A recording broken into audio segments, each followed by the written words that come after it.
My only reward for helping that being from another world was the truth. And this truth, what the visitor from the stars showed me about the real cause of insomnia, is the key to a completely different story. Forget everything the sleep doctors have told you. Forget the pills, the white noise machines, the carefully worded advice about blue light and bedtime routines. I'm talking about a connection that has been deliberately hidden. A missing piece that will make your own sleepless nights finally make sense in a way they never have. I must warn you though, this information has a price. It will illuminate some of the darkest corners of your suffering, but it will also cast a shadow over everything you thought you understood about rest, about consciousness, about why your mind refuses to quiet itself when the world goes dark. If you are willing to confront what you have been told is the absolute truth about sleep, turn on notifications. What Dr. Elena Vasquez discovered in the Colorado mountains was not the end of a long nightmare, but the beginning of a revelation that had been waiting 3,000 years to be heard. Now let me tell you how it all began. I helped a being from another world, and what it revealed to me about insomnia will change everything you think you know. I'm not talking about sleep hygiene. I'm talking about something that has been hidden.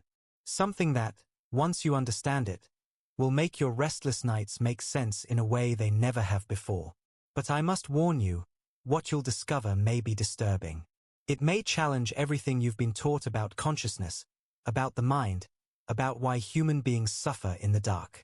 And once you see it, there is no unseeing it. If you're ready to hear a truth that no sleep clinic has ever told you, subscribe to the channel and activate the bell. Because what happened to Dr. Elena Vasquez in that mountain observatory in Colorado will open your eyes to something that has been buried for thousands of years. Now let me tell you how it all started. Dr. Elena Vasquez was wide awake at 3:17 in the morning, which, for her, was nothing new. She had not slept a full night in 11 years. As a neuroscientist specializing in sleep disorders at the University of Denver, she had studied insomnia from every possible angle.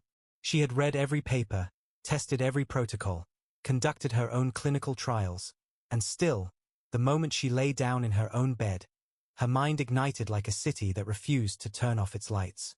She had tried everything. Cognitive behavioral therapy for insomnia, melatonin, magnesium, weighted blankets, sleep restriction therapy, stimulus control, all of it. Each approach offered modest relief at best, and always, the fundamental problem remained. Her brain would not surrender to darkness. It would not release her. On this particular October night, she had driven up to the university's remote mountain observatory to review data from a long-term atmospheric study. The observatory sat at 9,000 feet above sea level in the Colorado Rockies, completely isolated, the nearest town a 40-minute drive down a winding mountain road. She liked coming here alone late at night. The altitude helped. Something about the thin air and the absolute darkness of the mountain made her feel less like a failure. She was deep in her data when the power went out. Not a flicker. A complete, total blackout. Every screen, every light, every hum of electrical equipment, gone in an instant, as if the mountain itself had exhaled and snuffed it all out. Elena sat in sudden perfect darkness. She reached for her phone. No signal. The mountain always killed reception. She waited, assuming the backup generator would kick in. It did not. Then she heard the sound outside. It was not wind. She knew mountain wind intimately after 11 years of restless nights in various high-altitude research stations. This was something else. A low resonant frequency she could feel more in her chest than hear with her ears. It vibrated the windows of the observatory. It made the coffee in her mug ripple in concentric circles. And then it stopped. Elena stayed completely still for a long moment. Then, because she was a scientist and curiosity always outweighed her fear, she picked up her flashlight and went to the door. She opened it and looked out into the mountain night. In the clearing 30 meters from the observatory, something sat in the darkness. Something large. Something that had not been there 2 hours ago when she had arrived. Her flashlight beam caught it, and she stopped breathing. It was an object roughly the size of a cargo container, but curved, seamless, with a surface that seemed to absorb and re-emit light in the same motion, shifting between a dark metallic sheen and something almost translucent. It sat perfectly still in the clearing, resting on nothing she could see. No landing gear. No visible propulsion. No sound. And there was someone beside it. The figure was working at an open panel in the object's side, moving with a fluid, unhurried precision. It was roughly humanoid, 2 arms, 2 legs, upright posture, but the proportions were wrong. The limbs too long, the head too large, the movements too smooth, as if gravity were only a suggestion. Elena turned off her flashlight. She backed toward the observatory door. Her boot found a loose gravel stone and scattered it across the concrete step. The figure turned instantly. In the darkness, across 30 meters of mountain meadow, they looked at each other. Elena could not see its eyes. It was too dark, but she felt them. Felt the precision of whatever was behind them. The way you feel when something extraordinarily intelligent is studying you. She should have gone inside. She should have locked the door, found some way to call for help, hidden under her desk, done any number of sensible things. Instead, she stood frozen in the doorway, her scientific mind cataloging every observable detail while the deeper, animal part of her brain screamed at a frequency no instrument could measure. The figure raised one hand. Slowly, palm outward. I mean no harm. The words were not spoken. They arrived fully formed inside her head, clear and calm. The way you suddenly understand the meaning of something you've been staring at for a long time. Elena gripped the doorframe. You're in my head. It is the only way I can communicate with your species directly. I apologize if it is alarming. It is alarming. I understand. But I need help, and you are the only one here. The figure gestured toward the ship. The navigation system has failed. I was attempting a course correction and something in the interface overloaded. I cannot repair it alone. I do not have the right hands for this work. She felt the faint echo of something like frustration in the transmission. I have been here for 7 hours already. I need to leave before morning. Why before morning? Because your world has instruments that would detect me. And I do not wish to be detected. The last time that happened, it went very poorly for everyone involved. Elena looked up at the sky, the brilliant, overcrowded sky you only see at 9,000 feet, where the Milky Way pours across the darkness like spilled salt. She looked at the ship. She looked at the figure. She was a scientist who studied the brain. She knew perfectly well that she could be hallucinating. Sleep deprivation, altitude, isolation, any of these could produce extraordinary perceptual events. She had written 2 papers on the neuroscience of hallucination. She knew the phenomenology. This did not feel like that. But she was also aware that someone experiencing a genuine hallucination never felt like they were hallucinating. They always felt exactly like this, certain, grounded, present. She stepped out of the doorway and walked toward the ship. I'll see what you're dealing with, she said quietly, to the mountain air and whatever was listening. But I want to be clear. I am absolutely terrified. I know, the voice in her head replied, with something that felt remarkably like gentleness. So am I. I have been stranded for 7 hours on an unknown planet with no means of communication. Terror appears to be universal. Despite everything, Elena almost smiled. She spent the next 2 hours working on the navigation system with the alien directing her hands through the repairs via the telepathic connection. It was the strangest technical experience of her life. The components were unlike anything manufactured on Earth, but the principles underlying them were not entirely foreign. Logic was logic. Systems thinking was systems thinking. Her hands found the rhythm of it. At some point during the 2nd hour, she realized she was not thinking about sleep. She was not monitoring her own alertness or dreading the next day or calculating how many hours of rest she might manage before dawn. She was simply present, completely absorbed, her mind running at full capacity in the mountain dark. She would remember this later. She would remember it precisely. When she finally reconnected the last damaged component and the system hummed back to life, a quiet, satisfied sound that she felt in her molars, the figure stepped back and regarded the ship with obvious relief. It is working. Elena wiped her hands on her jacket. Good. So you can leave before sunrise. Yes. But first, you helped me. And I have been watching your species for a very long time. It is not our custom to take without giving. The figure turned those large, unreadable eyes toward her. You are a scientist who studies sleep. I am. You have not slept properly in 11 years. Elena felt something cold move through her chest. How do you know that? I told you. We have been watching your species for a very long time. And the ones like you, the scientists, the researchers, the people who dedicate their lives to understanding the mind, you are always the ones who cannot sleep. There is a reason for that. A specific reason that your field has not yet discovered. She looked at the being. What reason? Help me conceal the ship until I can depart safely, and I will show you. Not just tell you, show you. We have records. Recordings of human consciousness going back further than your species imagines. What I can show you about insomnia will change your work completely. Elena looked at the ship, at the sky beginning its first almost imperceptible softening in the east, at the being from somewhere she could not name.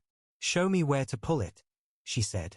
They spent the remaining pre-dawn hours with the ship concealed in the observatory's large equipment hangar, normally used for storing the telescope array's mobile components. Elena had rigged a canvas over the entrance. It would not fool anyone who came looking deliberately, but no one came to this place deliberately. It was too remote, too inaccessible. That was why she liked it. She made coffee, her third of the night, and sat on a folding chair in the hangar, facing the ship. The being settled itself on the floor near the open panel it had been working on, that long-limbed body folding into an arrangement that looked uncomfortable and evidently was not. So, she wrapped both hands around the mug. Tell me what you know about insomnia. The being was quiet for a moment. Then, what does your field believe causes insomnia? Elena recited it the way she had 1,000 times in lectures and papers. Hyperarousal of the central nervous system. Dysregulation of the circadian rhythm. Cognitive and emotional factors that maintain a state of physiological alertness incompatible with sleep onset.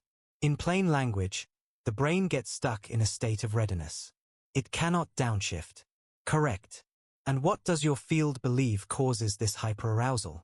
Stress, anxiety, trauma responses, rumination, conditioned arousal from associating the bed with wakefulness.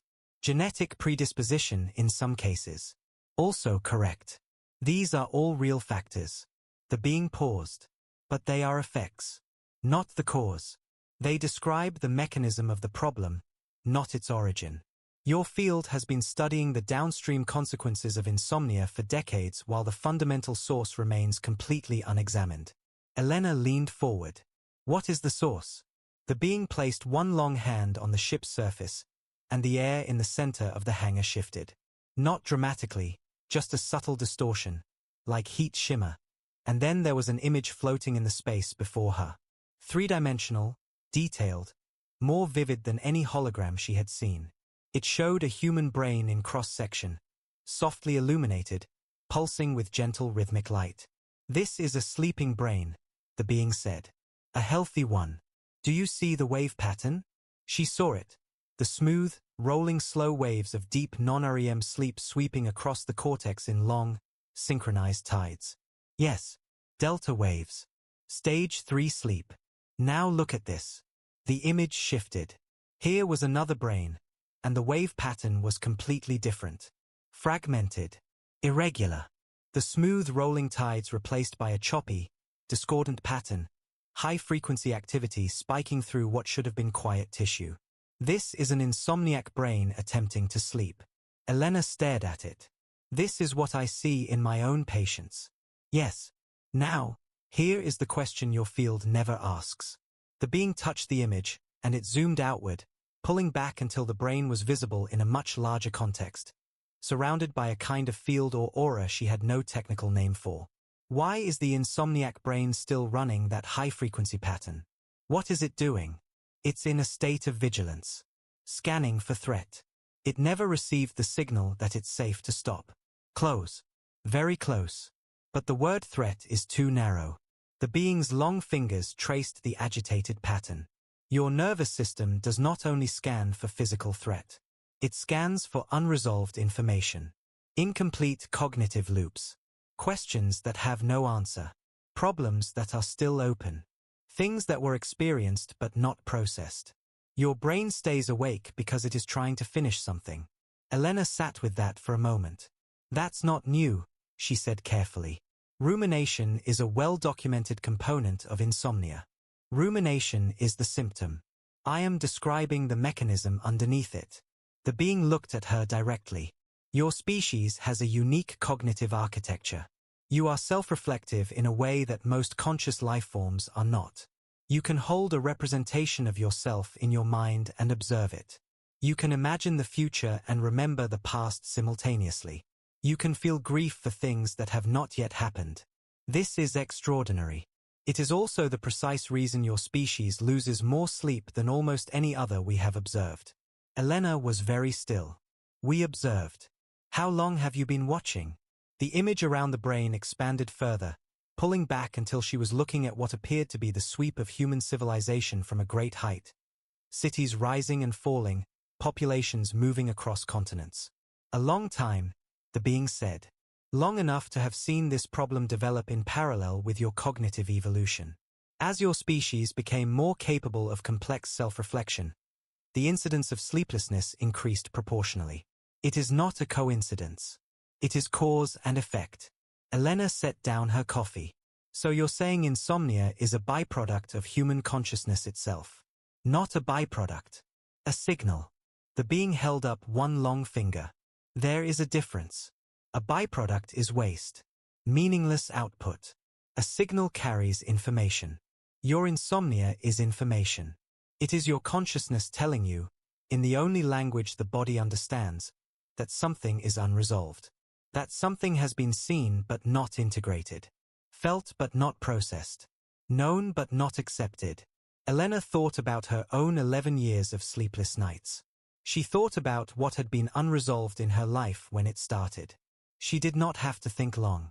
What do you mean by not integrated? The image changed. Now it showed two humans in what looked like an ancient setting. She could not identify the civilization, but it felt old. They sat across a fire from each other, talking. The image made visible, somehow, the energy flowing between them. Warm gold light passing back and forth in the space between their bodies. For most of your evolutionary history, she heard, human beings processed experience collectively. You told stories. You sat in circles and spoke. You dreamed communally, in close sleeping groups where individual nervous systems co-regulated. When something disturbing happened, a predator, a death, a conflict, the community gathered around it with words and ritual and witness, and the event was metabolized. It moved through the system and was released. Elena watched the image shift forward in time. The circles grew smaller. The fires became rooms, became apartments. The communal sleeping became isolated, each person alone in their bed with the full unprocessed weight of their individual experience. Your modern world has created the conditions for maximum psychological accumulation. The being continued, with no corresponding infrastructure for release. You experience more in a week than your ancestors experienced in a year. You interact with more human faces, more information, more emotional content than any nervous system was designed to encounter in isolation. And then you lie down alone in the dark and expect the brain to simply stop. Elena felt something shift in her chest, an uncomfortable, specific recognition. You're describing my life exactly, she said quietly. I am describing most of your species' lives. You are simply more aware of it than most because you study it for a living. Which brings me to the second thing I want to show you. The being paused. Are you ready? Show me. The holographic image dissolved and reformed as something Elena had not expected. It was a human figure, ancient, clothed in rough fabric, lying on the ground in complete darkness. Asleep. Deeply, completely asleep. The brain visible in the figure's head pulsed with those long, rolling delta waves. The profound, restorative slow-wave sleep that her insomniac patients had almost never experienced. This is a human being sleeping roughly 12,000 years ago, before the transition to settled agricultural life. Look at the brain. She looked. It was different from any brain she had studied in her research. Not structurally, the anatomy was identical to modern humans. But the pattern of activity was extraordinarily coherent. The sleep was deep and clean, with an almost musical regularity to its wave forms. Now watch this. The image shifted forward in time, still a sleeping human, but different. The waves were slightly more fragmented, slightly shallower. This is approximately 8,000 years ago. The agricultural revolution has begun. Humans are now responsible for crops, for food storage, for the accumulation of physical possessions that can be lost. They have invented debt and ownership and the concept of a future self that requires protection. The brain is now carrying more forward-projecting anxiety than it was designed to hold. And the sleep shows it. The image kept shifting. Elena watched the sleep patterns degrade across centuries in fast-forward, each era bringing new layers of complexity, new forms of accumulation, new categories of unresolved information. She watched a medieval figure's brain trying to sleep through the theological weight of eternal damnation. She watched an industrial-era brain trying to sleep through the abstract alienation of factory labor. She watched a 20th-century brain wrestling with geopolitical terror, with the invention of a clock that made every wasted hour visible and countable. And then she saw a brain that she recognized immediately, not because it was her brain, but because it was every patient she had ever treated. Brilliant, exhausting, relentless cortical activity in the dark, spinning on its own axis, finding no friction, no resolution, no release. Your species arrived at this moment. The being gestured at the final image, through thousands of years of accumulating the conditions for sleeplessness while simultaneously dismantling the practices that allowed sleep to happen naturally. Elena was quiet for a long moment. What were those practices? Several. The being held up a long hand and extended one finger. First, communal processing. As I described before, the circle, the story, the witness. When difficult experience was held by the group, it did not need to be held alone by the individual nervous system through the night. A second finger. Second, physical completion. Your ancestors' bodies were thoroughly exhausted by sundown through genuinely physical labor, not the sedentary stress of cognitive work, which creates cortisol and adrenaline without the physical discharge that metabolizes them. You go to bed chemically primed for action with nowhere for that action to go. Elena thought about the number of her patients who described exactly this. The wired and tired feeling, the body humming with energy even as the mind desperately wanted rest. She thought about her own nights at the end of long days at the lab. Exhausted in every subjective sense. But not tired in the right way. Not the right kind of tired. Third, the being continued, a third finger extended. Relationship with darkness. Your ancestors existed in genuine darkness after sunset. The biological signal for sleep, the drop in light triggering melatonin release, was powerful, consistent, and respected as a boundary. You have abolished that boundary entirely. Your light environment tells your brain, at every hour, that it is still mid-afternoon. You are trying to sleep in a body that has received none of the chemical cues that sleep is safe to begin. I know all of this, Elena said, but gently, not defensively. This is established science. We know about circadian disruption and artificial light. It is in every sleep hygiene recommendation.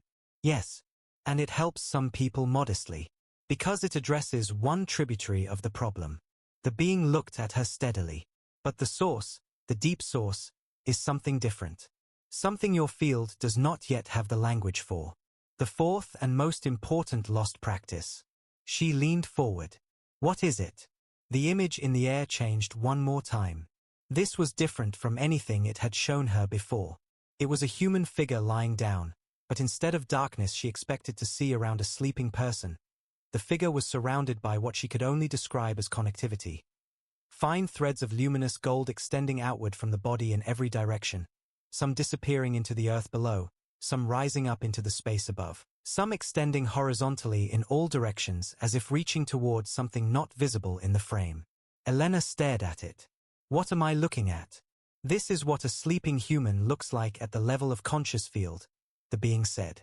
Not at the level of electroencephalography, not the physical electrical pattern, but at the level of the field your science has not yet learned to measure. Every conscious being produces one, and sleep, healthy sleep, is not merely a state of the physical brain. It is a state of the field. The field must release its daytime tensions. It must expand. It must reconnect with something larger than itself. Elena sat very still. You're describing something like meditation. Like prayer. Like connection to source. Yes. Whatever language your culture uses. The being made a slight gesture that she had started to recognize as something like acknowledgement. Your ancestors understood, intuitively, that sleep was not something the individual self achieved alone. It was something that happened when the individual self relaxed its grip on its own separateness. When it let go of its individual boundary and rejoined, briefly, nightly, the larger field from which it had emerged. That is, Elena searched for the right word, that is metaphysics. That is not neuroscience. 2,000 years ago, the germ theory of disease was also not medicine. A measurement that cannot yet be taken is not evidence that nothing is there. The being met her eyes, or whatever functioned as eyes. You are a scientist who has studied sleep for 20 years and cannot sleep yourself. Does that not suggest that something fundamental is missing from your field's model? Elena was quiet for a long time. Yes, she finally said. It does suggest that. The being nodded, a very human gesture that she suspected was borrowed from observing humans. The fourth lost practice is surrender. Not as a passive act. Not as defeat. As a conscious, deliberate act of releasing the grip of the individual self. Your insomniacs, your patients, you yourself, lie in the dark and fight. They fight to sleep. They fight against wakefulness. They fight against their own thoughts. They negotiate with their nervous systems. They monitor themselves, monitoring themselves. They cannot stop being the one who is awake because they have forgotten, or were never taught, how to stop being the one in control. Elena thought about every sleepless night she had ever had. The thought spirals. The clock watching. The calculations of how many hours remained before the alarm. The desperate attempts to force her mind into stillness that only made it louder. She thought about the figure she had seen in the holographic image, those threads of light extending in every direction, and felt something she could not quite name. Something that felt, uncomfortably, like grief for something she had never known she was missing. But why? She said. Why did human beings lose this practice? It wasn't taken from you deliberately, at least not at first. The being's transmission was thoughtful. It eroded. As your civilization grew more complex, the individual was placed at the center of everything. Your entire cultural framework rewards the strong self. The self that does not need others. The self that manages, achieves, controls. Vulnerability, which is the essential quality that surrender requires, was gradually reframed as weakness. And the nightly practice of genuine release was incompatible with a culture that never rewarded letting go of anything. Elena sat with this. The hangar was very quiet around them. In the stillness, she could hear her own heartbeat, slightly elevated, the way it always was at night. The way it was every night. The vigilance that never fully switched off. There is something else, the being said. Something more specific that I want to show you about why the people who suffer most from insomnia are often the most intelligent, the most sensitive, the most deeply feeling members of your species. Elena felt that land somewhere. She had always suspected this was true, had seen it in her clinical practice, in the patterns of who came to sleep clinics and why. But she had never had a framework for it. What do you mean? The image in the air changed. Now it showed side-by-side brain images. Two people lying in the dark, attempting sleep. One brain was moving smoothly toward the rolling delta waves of deep sleep. The other was still firing intensely, a brilliant, complex pattern that would have been beautiful if it were not so clearly exhausting. The more sensitive the nervous system, the being said, the more it accumulates. A person of high sensitivity, emotional sensitivity, perceptual sensitivity, intellectual sensitivity, processes every experience more deeply than an average nervous system. They notice more. They feel more. They carry more of what they witness. And when they lie down at night, they have more to process. More that has not been resolved. More that is still open and waiting. Your worst insomniacs are often your most gifted people. Your artists. Your scientists. Your empaths. Your deep thinkers. Not because they are broken, but because they are trying to process, alone and in the dark, a volume of an integrated experience that no single nervous system was designed to carry. The system that allows them to feel and perceive and understand so deeply during the day is the same system that will not switch off at night. They are not sick. They are overloaded. Elena felt something break loose inside her.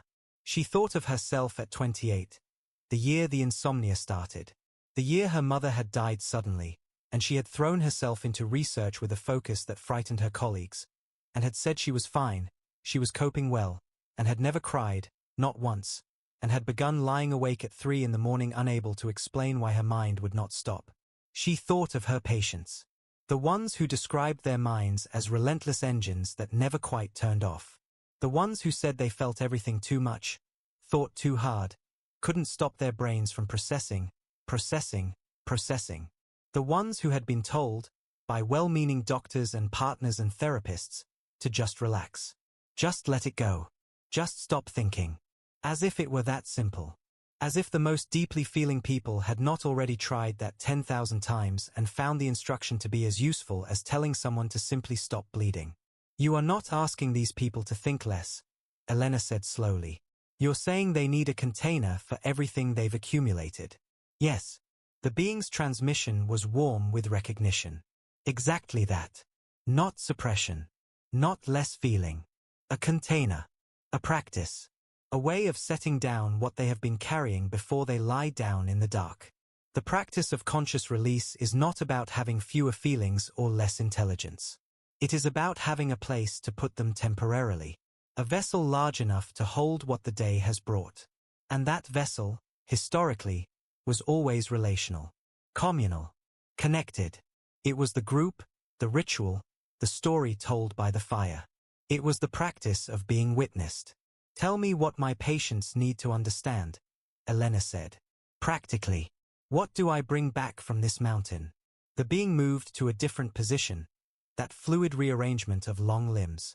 First, I want to show you something concrete. You are a scientist. You need evidence, not only explanation. The image in the air changed. Now Elena saw what appeared to be a sleep study, but like no sleep study she had conducted. Multiple subjects lying down in what appeared to be a circle, each one connected to imaging equipment. But the equipment was not measuring electrical activity. It was measuring something else, something field-based, something that produced overlapping patterns she did not have a framework for yet. These subjects entered deep sleep simultaneously, the being said. Not because they were given medication. Not because of any external intervention.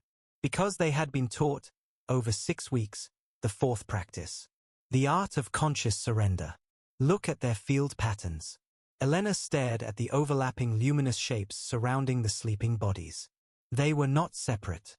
They had expanded outward and were blending at their boundaries, weaving together into something larger than any individual could produce alone. Even as the bodies lay still, something in them was actively connected. Communing was the word that kept rising in her mind, though she would not have used it in a paper. This is what your species experienced every night for most of its existence, when people slept in groups, in community, in shared darkness. The individual field never had to do this work alone. Now it does. Now each person lies in their own bed in their own room in their own apartment and their field remains contracted, bounded, tightly held against the noise and demands of a world that never requires them to put it down.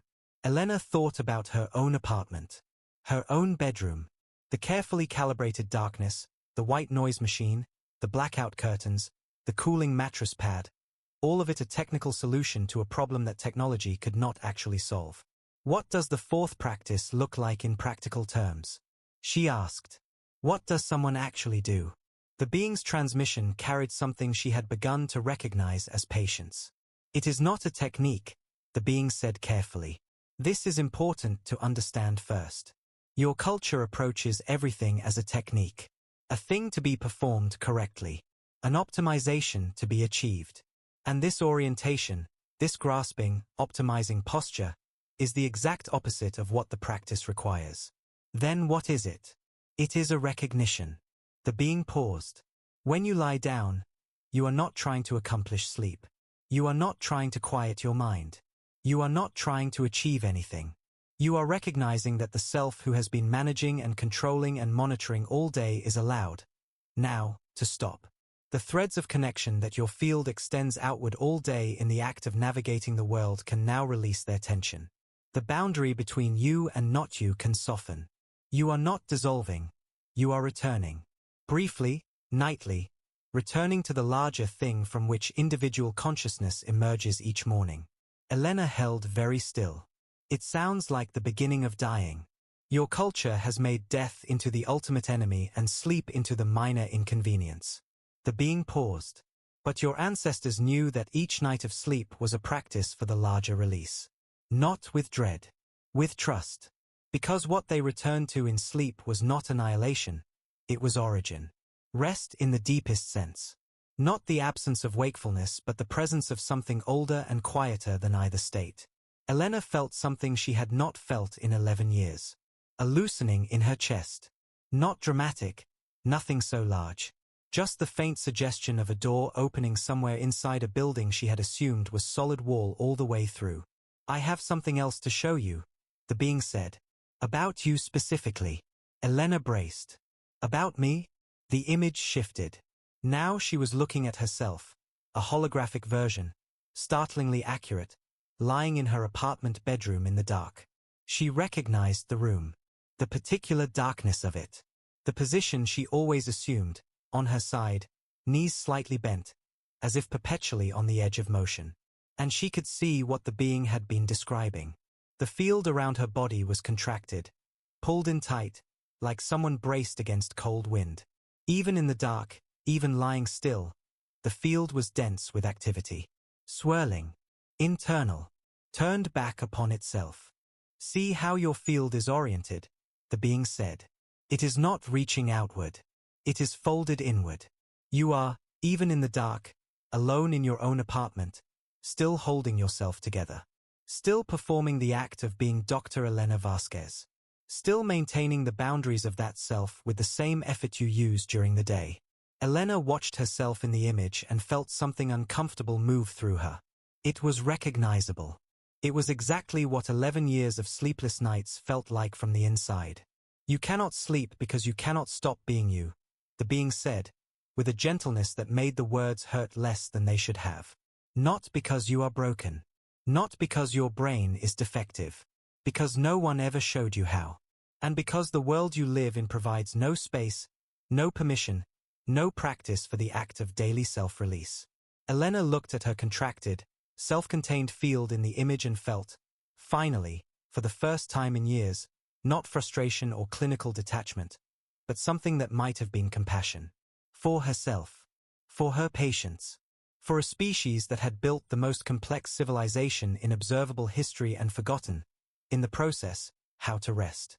What happened to the practice? She asked. Why was it lost? The image changed one last time. It showed something she did not immediately understand.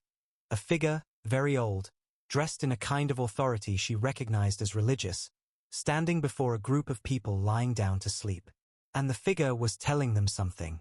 Instructing them in something. Your species, across multiple cultures and eras, originally embedded the fourth practice within religious and spiritual traditions, the being said. The act of prayer before sleep. The act of ritual surrender to the divine. These were not superstition.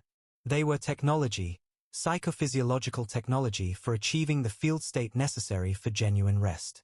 The person who genuinely prays, who genuinely surrenders their burdens to something larger than themselves, who genuinely lies down feeling held and accompanied, that person creates the field conditions for deep sleep. Elena thought of all the patients she had treated. The ones who reported sleeping best on nights when they felt at peace. When they felt held. When something had gone well, or someone had told them they were loved, or they had cried and been comforted.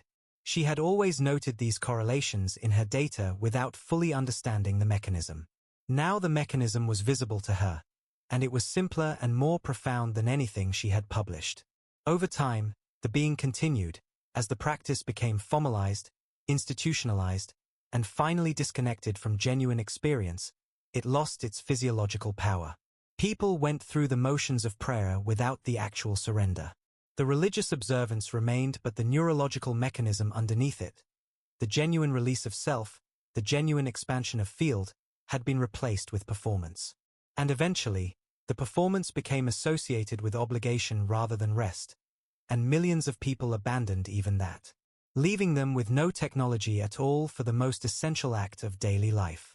And into that vacuum, Elena said slowly, your modern world offered sleep hygiene, cognitive behavioral therapy, pharmaceutical intervention, all of which manage the symptoms of a field that has contracted and cannot release, none of which address the underlying loss. Precisely. The being looked at her directly. And I will tell you something else. The pharmaceutical approach is particularly interesting to observe. Your sleeping pills do not create sleep. They create unconsciousness. There is a difference that your instruments can measure, though most practitioners choose not to emphasize it. The architecture of drug-induced sleep is different from the architecture of genuine rest. The deep restorative phases are altered. The processing that should occur does not occur. A person who takes a sleeping pill and wakes up feeling still tired is not imagining it. They did not sleep in the full sense. They were switched off. Elena had published a paper making precisely this argument. She had been criticized for it. She had been told she was overstating the case, being alarmist. She sat in the mountain hangar in the dark and felt, for the first time in her career, completely vindicated. How do you teach someone to do this? She finally asked. If it isn't a technique, if it can't be optimized, how does it become real? The being's response came with something she now recognized clearly as warmth. The same way all genuine practices begin. With honesty. With someone naming what is actually true. You lie down in the dark and you acknowledge, not perform, not hope for, not reach toward, but acknowledge that you are not in control. That you did not make the sun rise this morning or keep your heart beating or understand why you are conscious at all.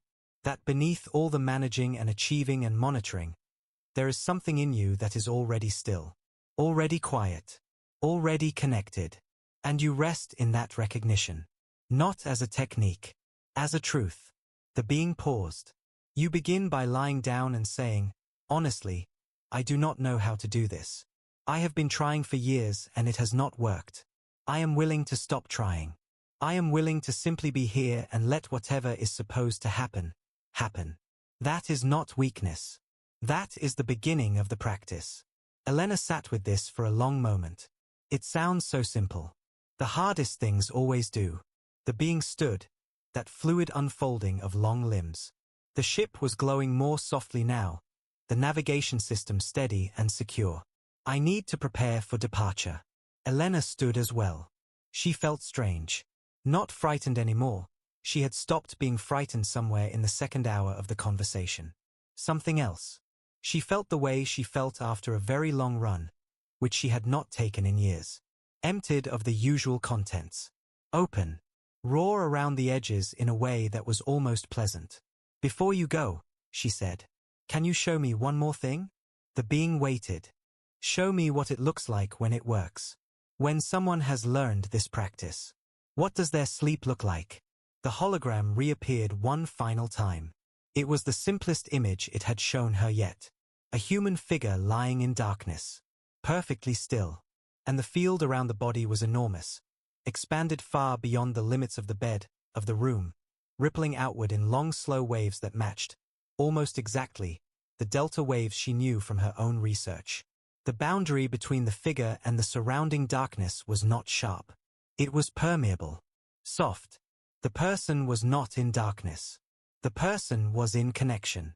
Elena looked at it for a long time. Then, how long does it take to learn? The being made that gesture she had begun to think of as a smile, though no muscles moved. That depends entirely on how willing you are to stop fighting your own nature. For some people, a moment of genuine recognition is enough. For others, months of practice. The difference is not intelligence or effort. It is willingness. Specifically, willingness to stop performing the act of trying to sleep and start practicing the act of being present in the dark without needing anything to happen. Elena nodded slowly. This will change my work. I know. The being walked toward the ship. I did not choose to land here accidentally. She felt the warmth of something, humor, perhaps, in the transmission. Your atmospheric disturbance was very inconvenient. But coincidence is rarer than your species believes. Elena watched the ship's surface begin to shift and glow, preparing for departure. Wait, she said. All of this, the accumulated tension, the loss of communal sleep, the contracted field. Is this why insomnia is worse now than it has ever been? Why it's becoming an epidemic? Yes.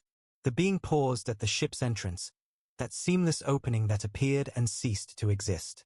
Your species is carrying more unprocessed information than it has ever carried.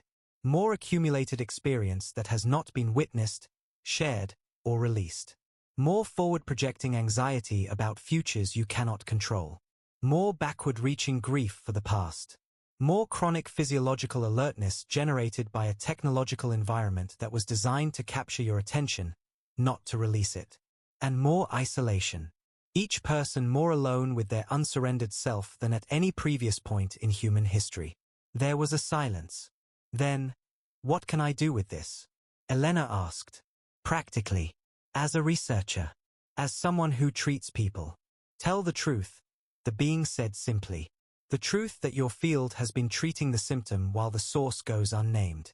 That insomnia is not a malfunction of the sleep system.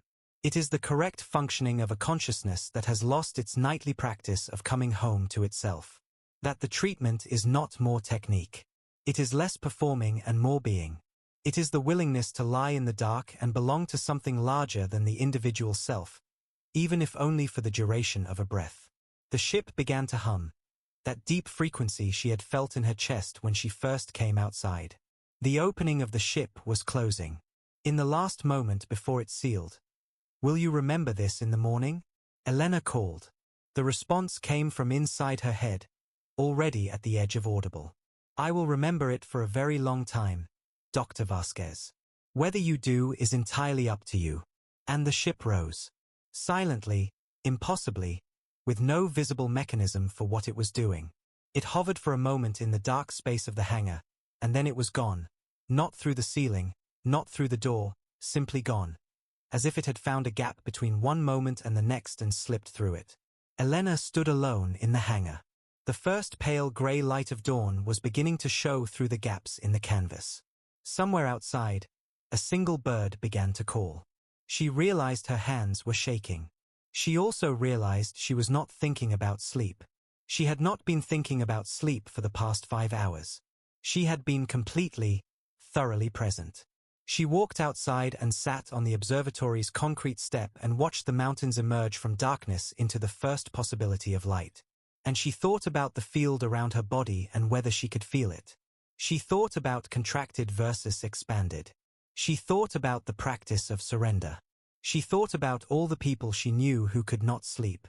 All the brilliant, exhausted, anxious, well-informed, thoroughly modern people who lay in their darkened rooms every night fighting the war against their own wakefulness.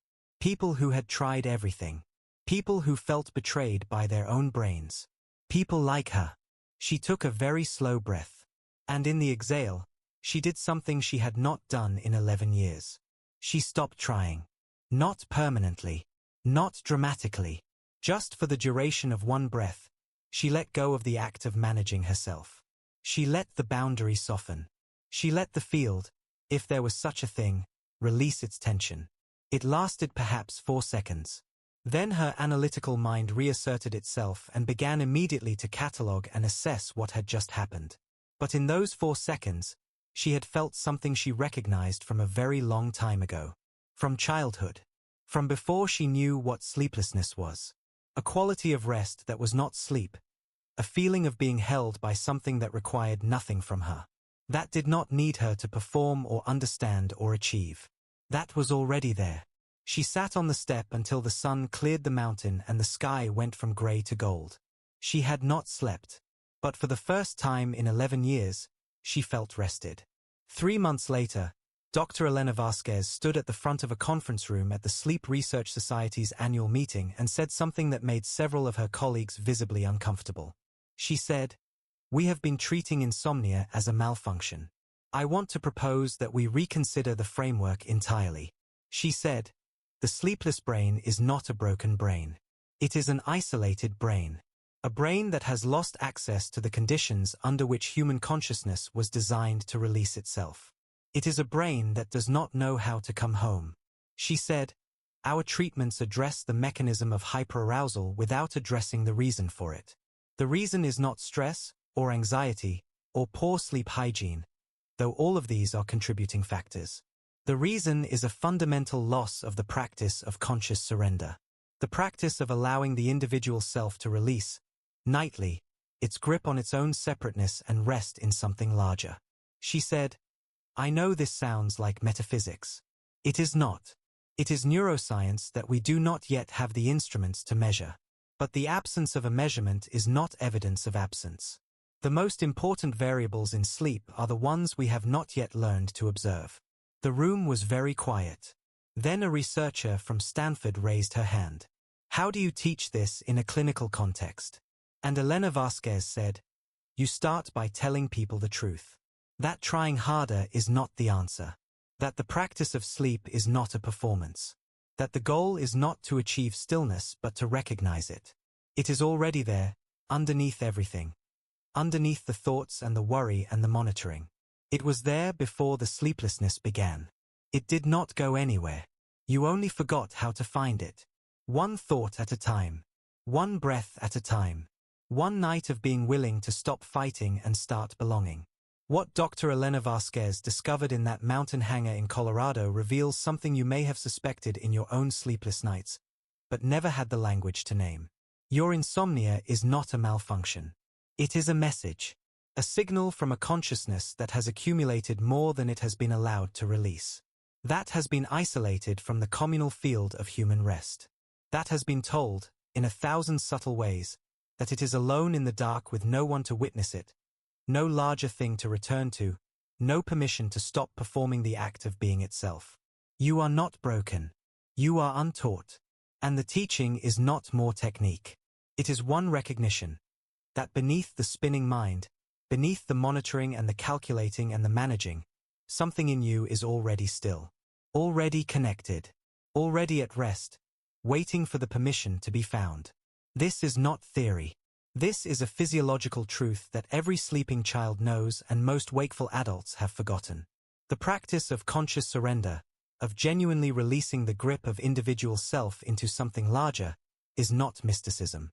It is the oldest technology in your species' library. And it is available to you, tonight, in the dark, in the simplest act of breathing out and not immediately rushing to breathe back in.